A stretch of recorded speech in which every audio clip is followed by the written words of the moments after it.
Assalamualaikum warahmatullahi wabarakatuh. Halo, apa kabar semua? Semoga kalian selalu sehat, kuat, dan semangat. Kali ini kita akan belajar mengenai sistem ekonomi kapitalis bersama aku Namira Anggini dan juga temanku Novi Indriani.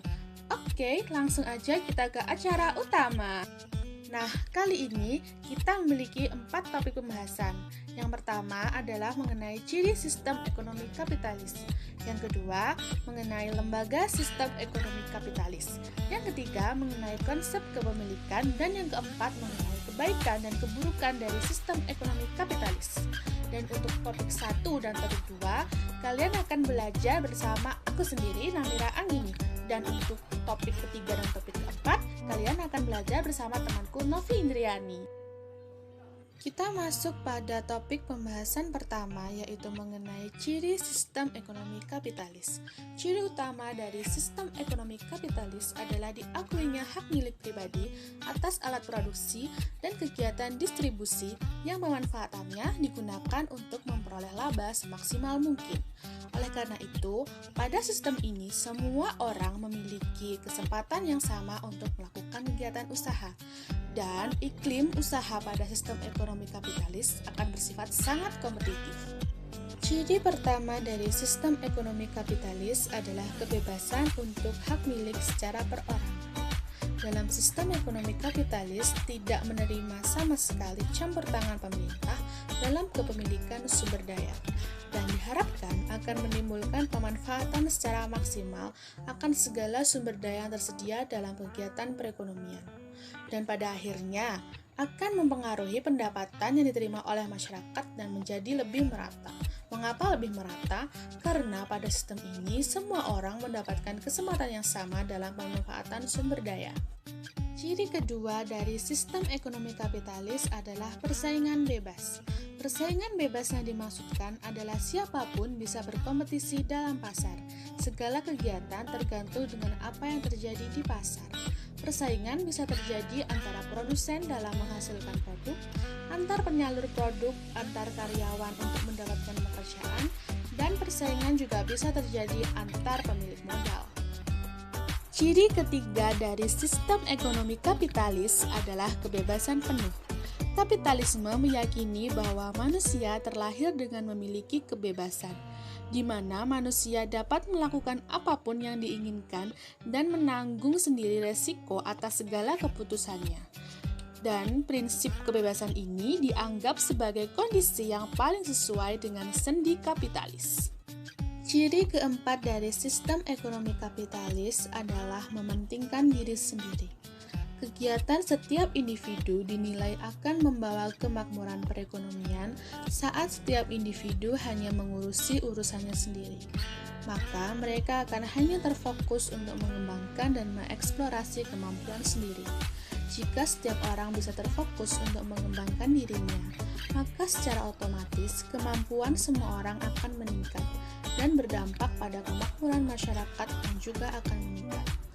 Sepertinya memang sistem ekonomi kapitalis mengharapkan sisi positif dari mementingkan diri sendiri.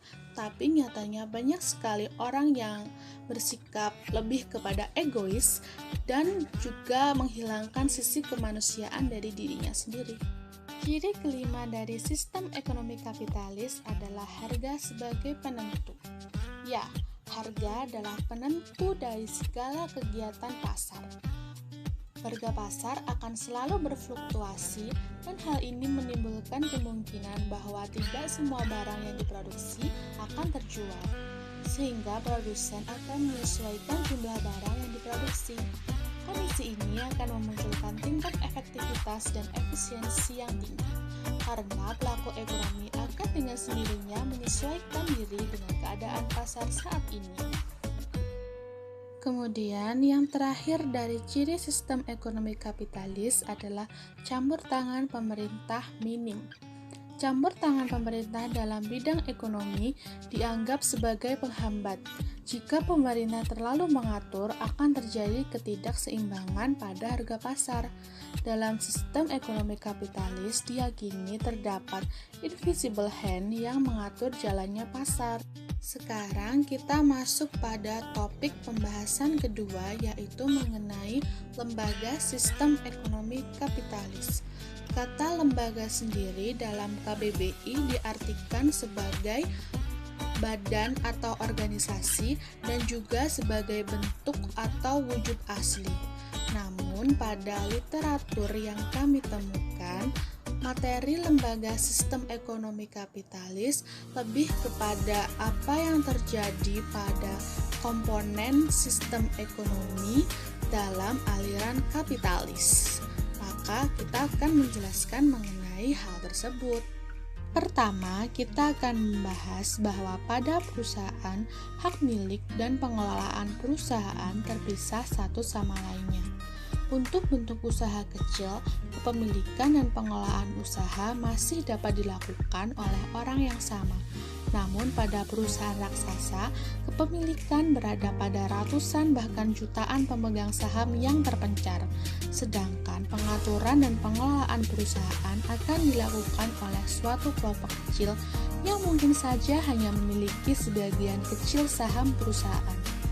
Dalam hal ini, pemegang saham dapat menggeser manajemen perusahaan karena pemegang saham merupakan pemilik perusahaan. Kemudian mengenai laba dan sasaran-sasaran lain perusahaan, bahwa sebenarnya mencari laba sebanyak-banyaknya bukanlah satu-satunya tujuan dari perusahaan di negara kapitalis. Namun perusahaan-perusahaan ini hanya harus menghindari kerugian agar dapat tetap bertahan di lingkungan usahanya, dan mungkin hanya memaksimalkan laba sewajarnya saja. Kemudian, rumah tangga memiliki kebebasan untuk memilih, di mana rumah tangga sebagai konsumen memiliki kebebasan untuk memilih barang apapun yang ingin dikonsumsi, dapat membeli apapun yang diinginkan dan seberapapun banyaknya. Juga terdapat banyak pilihan perusahaan yang menyediakan barang dan jasa yang dibutuhkan, sehingga bisa bebas memilih sesuai dengan selera.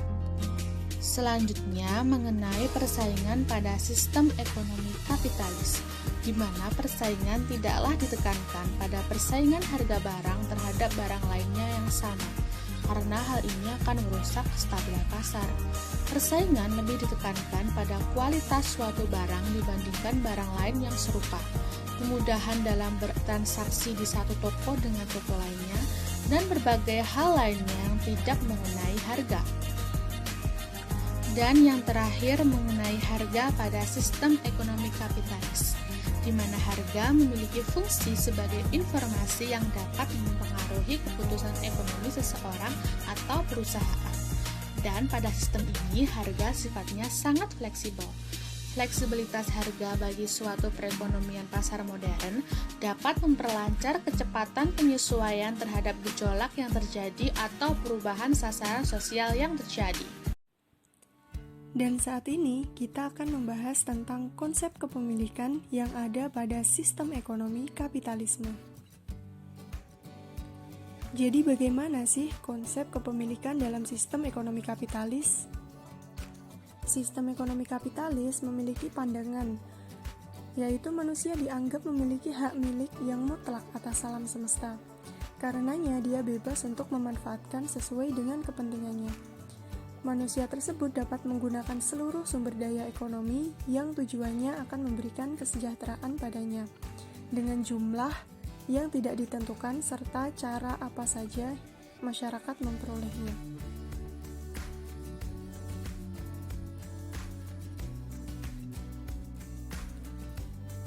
Nah, semua kepemilikan sistem ekonomi kapitalis ini tidak jauh dari falsafah ekonomi kapitalis, yaitu individualisme, rasionalisme, dan humanisme. Itulah sebabnya sistem ekonomi kapitalis ini semuanya tergantung pada individu masing-masing.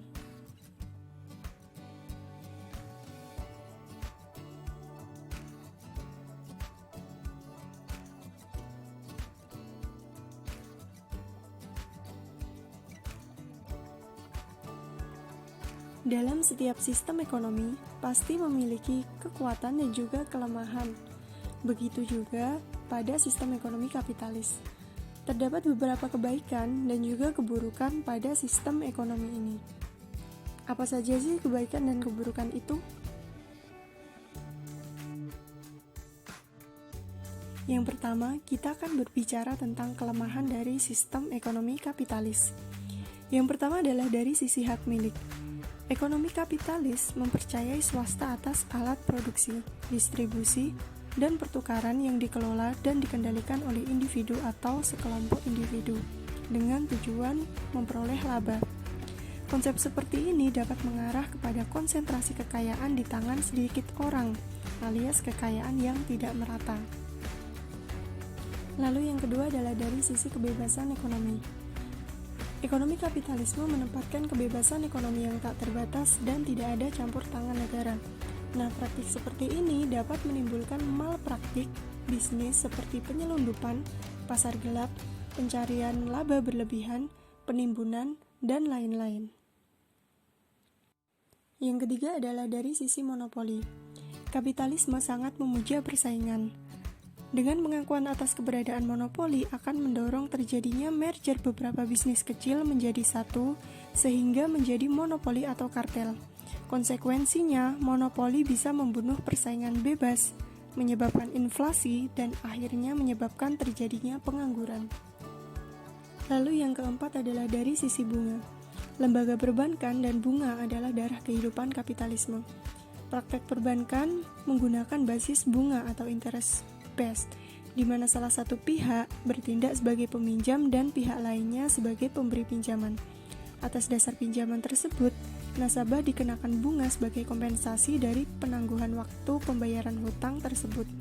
Dengan tidak memperdulikan apakah usaha nasabah mengalami keuntungan ataupun tidak, praktek ini tentu merupakan sebuah ketidakadilan. Yang kelima adalah dari sisi eksploitasi. Konsep hak tak terbatas dalam kebebasan ekonomi dan hak kepemilikan oleh individu maupun swasta yang tak terkontrol telah secara praktis menimbulkan eksploitasi atau penindasan, sehingga seolah menjadi pemandangan umum melihat penindasan yang dilakukan si kuat terhadap si lemah. Yang terakhir adalah dari sisi distribusi kekayaan. Dengan paham kebebasan ekonomi dan pemilikan alat-alat produksi oleh individu atau swasta, maka otomatis disparitas ekonomi akan muncul. Perbedaan hak yang sangat mencolok antara majikan dan pekerja akan menyebabkan masyarakat terbelah menjadi dua kelompok yang bersaing dan mempunyai kepentingan saling menjatuhkan antara satu dengan yang lainnya.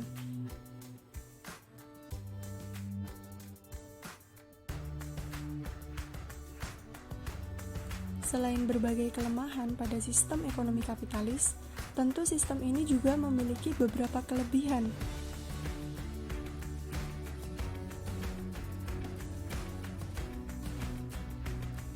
Yang pertama adalah mendorong pertumbuhan ekonomi dengan memfasilitasi kompetisi terbuka di pasar. Sistem perekonomian kapitalis merupakan jenis sistem ekonomi di mana seluruh sarana dan prasarananya dimiliki oleh pihak swasta. Namun, di balik itu semua, ternyata pertumbuhan ekonomi negara tersebut bisa semakin lama semakin tumbuh pesat. Salah satu penyebabnya adalah karena pemerintah tidak bisa mengatur pasar yang sudah dikuasai oleh pihak swasta tersebut.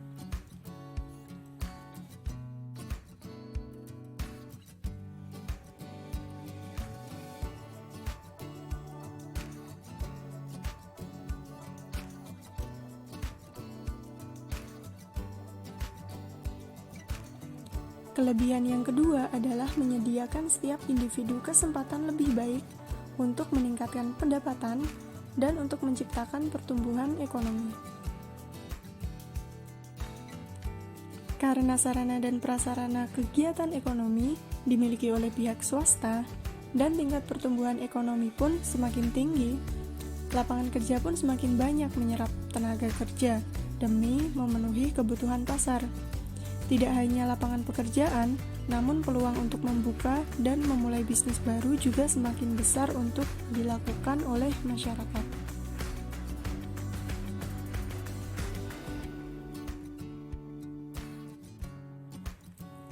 Kelebihan yang selanjutnya adalah menghasilkan sistem ekonomi yang terdesentralisasi sehingga individu memiliki banyak kesempatan dan pilihan untuk berbisnis.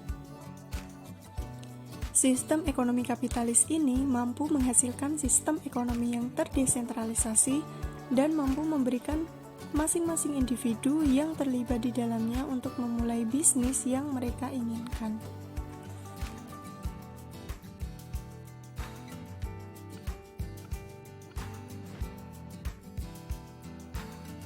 Kelebihan yang selanjutnya adalah konsumen sebagai pihak yang mengatur pasar. Orientasinya pada keuntungan yang besar dan salah satu cara mendapatkannya adalah dengan mendapatkan loyalitas dari konsumen. Inilah kenapa pasar di dalam negara yang menganut sistem ekonomi kapitalis sangat menghargai bahkan terkadang memanjakan konsumen untuk mendapatkan keuntungan yang sebesar-besarnya dari loyalitas yang diberikan. Poin ini merupakan poin di mana kekuatan sistem ekonomi kapitalis tergambar dengan jelas. Lalu yang kelima adalah sebuah pasar yang kompetitif. Pasar bebas yang dimiliki oleh sistem ekonomi kapitalis menjadikan persaingan pasar sangat ketat dan juga kompetitif. Namun, sama seperti kelebihan dan kekurangan sistem ekonomi liberal, hal ini justru dapat meningkatkan daya kreatif masing-masing individu yang terlibat agar tetap mendapatkan keuntungan dari pasar. Hal ini karena masyarakat secara mandiri adalah sosok yang menggerakkan pasar karena tidak adanya campur tangan pemerintah. Kelebihan yang terakhir adalah mendorong setiap individu untuk memiliki kebebasan finansial. Pasar bebas yang kompetitif selain mampu menciptakan daya saing dan daya kreatif untuk menciptakan inovasi baru, ternyata hal ini berdampak pada kebebasan finansial yang bisa didapatkan oleh masing-masing individu yang terlibat di dalamnya. Hal ini terjadi karena banyaknya pilihan untuk mengembangkan bisnis atau peluang usaha baru untuk mendapatkan perhatian dari pasar. Sekian presentasi dari kami, terima kasih banyak dan mohon maaf atas segala kekurangan.